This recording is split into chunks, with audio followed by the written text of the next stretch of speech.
হে বন্ধুসকল, নমস্কাৰ। বন্ধুসকল, আজি কেইদিনমানৰ পৰা দুটামান নিউজ খুব বাজি আছে। এহাল কপল চুবুৰীয়া ৰাষ্ট্ৰ মেঘালয়লৈ গৈছিল। তাতেই গিৰিয়েকৰ মাৰ্ডাৰ হৈছে আৰু পত্নী অন্তৰ্ধান হৈ আছে। আৰু এটা আমাৰ অসমৰে এজনী ছোৱালী তাত গৈ হত্যা হৈছে নে আত্মহত্যা হৈছে এইটো বিশেষকৈ মই নকওঁ, তেনেকুৱা হত্যা হৈছে বুলি চবেই কৈ আছে। সেইটোৰ ওপৰত তাৰ ওপৰত মই বিশেষ একো নকওঁ।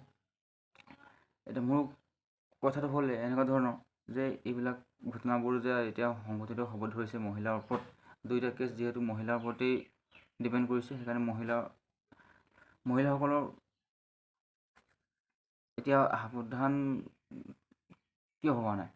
মহিলাসকল সাৱধান হ'বলৈ একচুৱেলি হৈছে। এই মহিলাসকল সাৱধান নোহোৱাৰ কাৰণে আজিকালি আমাৰ এতিয়া গোটেই ভাৰতত এনেকুৱাবোৰ ঘটনা সংঘটিত হ'ব ধৰিছে। ক'ত হত্যা হৈছে, ক'ত ধৰ্ষণ হৈছে। মহিলাবোৰ এতিয়াও জগা নাই, এতিয়া জাগ্ৰত হোৱা নাই, এতিয়াও সাৱধান হোৱা নাই কাৰণে এইবিলাক ঘটনা সংঘটিত হৈ আছে।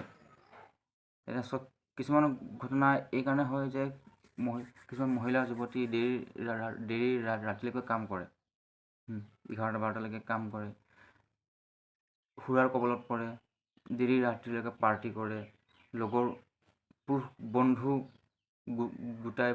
লগত গৈ য'ত ত'ত বাৰ ডিস্কো পাৰ্টিবোৰত পাৰ্টি কৰে। একচুৱেলি মহিলাসকলে এনেকুৱাবোৰৰ পৰা সদায় আঁতৰি থাকিব লাগিব। যদি এনেকুৱাবোৰৰ পৰা আঁতৰি নাথাকে, এনেকুৱা ঘটনা ঘটিয়ে থাকিব, আগলৈও ঘটি থাকিব। মহিলাবোৰে জানে যে আমি এইবিলাক ঘটনা কিহৰ কাৰণে ঘটি আছে, ধৰ্ষণ, হত্যা, মাৰ্ডাৰ। মহিলাবোৰে জানি শুনিও তেওঁলোকে এইবিলাক ভুল কৰি থাকে। কোনো দৰকাৰ যদি কোনো যুৱতী কোনোবা দেৰি জবৰ কাৰণে দেৰি হয়, 11-12টা বাজে। মই ডাঙৰ চিটিবোৰৰ কথা কৈছোঁ।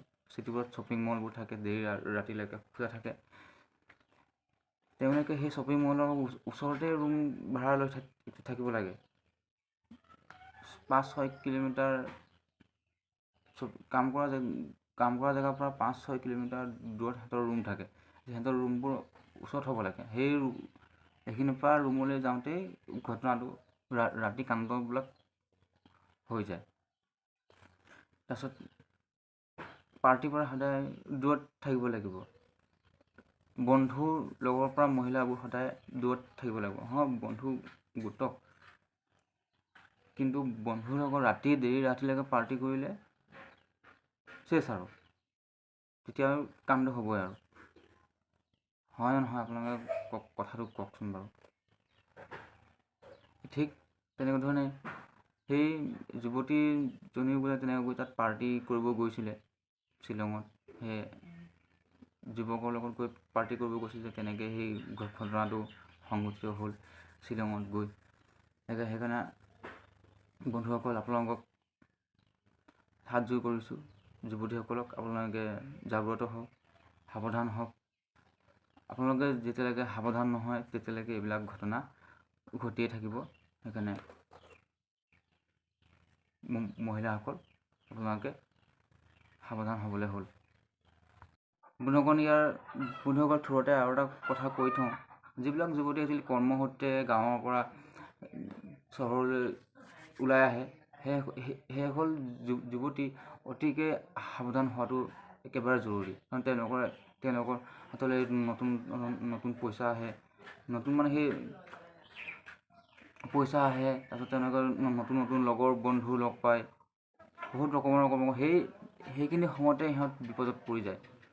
যেতিয়া চহৰলৈ কৰ্মসূত্ৰে আহে, তেওঁলোকৰ গোটেই চহৰৰ পৃথিৱীখন একেবাৰে নতুন হৈ পৰে।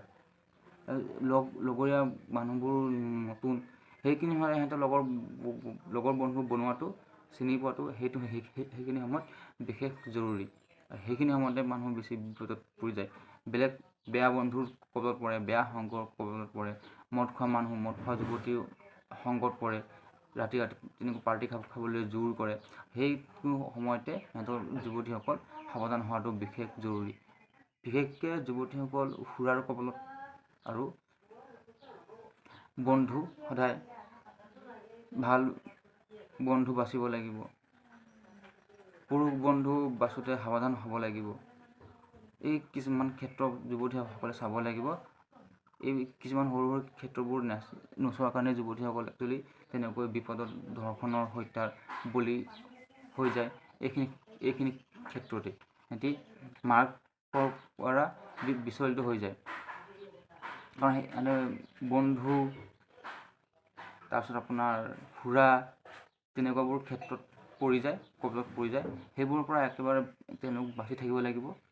আৰু যেতিয়ালৈকে এইবোৰৰ পৰা নাবাচে প্ৰকৃত বন্ধু বিবেচনা কৰিব লাগিব আৰু সুৰাৰ পৰা আঁতৰিব লাগিব।